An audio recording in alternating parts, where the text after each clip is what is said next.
Uban naman yung mga kamahalan, manglaag ta karon diri sa most underrated botanical garden diri sa Cebu.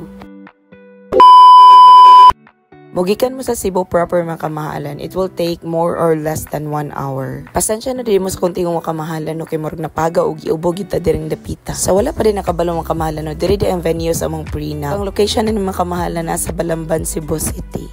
Una na kayong kumakamahalan nga most underrated botanical garden na siya sa Cebu. Tungod kay gamay ra kayong mga tourist mga kamahalan makaabot kasagaran diri. Ako nakita nga rason mga kamahalan is tungod siguro sa kalayo sa place. Una kasagarang mabisitaan mga kamahalan kay si Raw Garden ra gyud siya. Nilang entrance fee mga kamahalan. Lahi sad ang fee sa photoshoot. Welcome to Buwakan ni Alejandra in Cebu. Bisag medyo layo ni siya sa city mga kamahalan no, pero ang place worth it jud kayo adtuan. Mabawi gyud ang tanan nimong kakapoy ug kahago sa pagbiyahe sa place or pag-abot nimo sa place. With the entrance fee nga 100 pesos is sulit jud kayo siya. Nature lover jud ka mga kamahalan, parehas nako is ma-appreciate jud kayo nimo ang place.